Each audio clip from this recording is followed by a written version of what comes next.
Hello! We took a trip out to Mitaka here to see the famous Studio Ghibli Museum.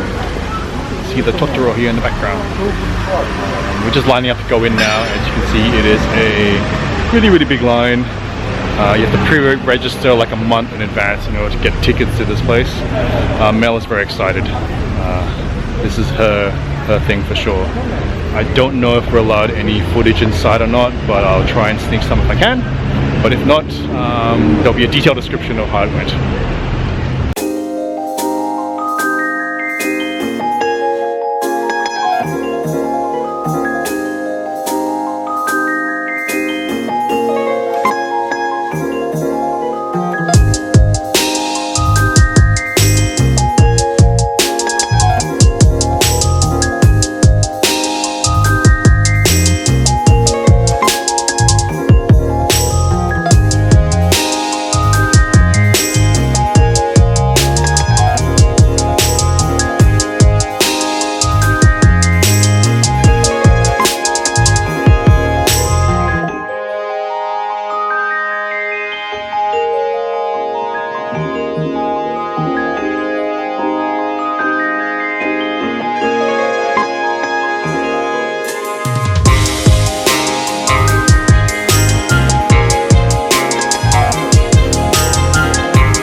Hey, so we just finished at the Ghibli Museum.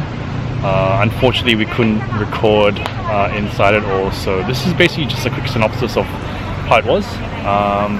It was awesome. Yeah, it was pretty awesome. It's a very unique and interesting experience.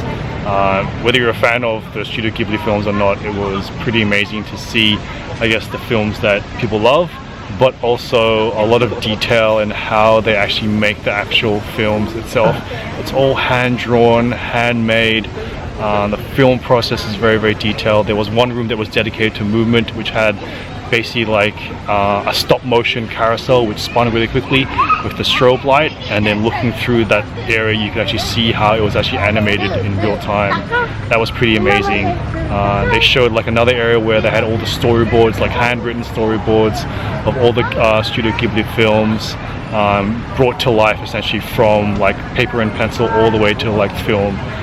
Really amazing experience. They gave us 2 of these film strips, which I'll show you a close-up of, one per person as we entered. This is also the ticket to see a short film as well, like a 15-minute short film. So that was a pretty cool experience. We also got to see there was a bit of food there as well. They had like a cafe there, a cat cafe. No, they had a cat bus. Cat bus. But only for kids under 12. Only for kids under 12, but I did manage to sneak a really stealthy ninja photo, so I'll show that as well. But yeah, it was for kids under 12 only, unfortunately, but it's still very cool to see. There was a food animation, how they do the food. Yeah, there was a section dedicated just to food, like how they actually animated all the eating of the food in all the films. I mean, just the amount of detail that's gone into it, like a character drinking from a bottle of water, like the different levels of the water and the droplets and everything. There was the shading and the coloring. The shading and the coloring. There was a scene of one of the characters like eating like an onigiri, and then her crying, and then just the amount of detail with the rice and the tears. Like, just an amazing process that that was done so many years ago. To think how good the animation was, like, it was an incredible experience. Highly recommended. Very tough to make a booking for. You have to book a month in advance. At least. Only on a certain day at a certain time. If you book through the website, or some travel agencies. If you go. So if you go to the website, it'll list all the details of how you can book it and where to book it and when to book it. Yeah, but definitely worth a look, especially if you're a fan of Studio Ghibli. But even if you're not, if you're a fan of like film and art and comics and anime in general, definitely worth checking out.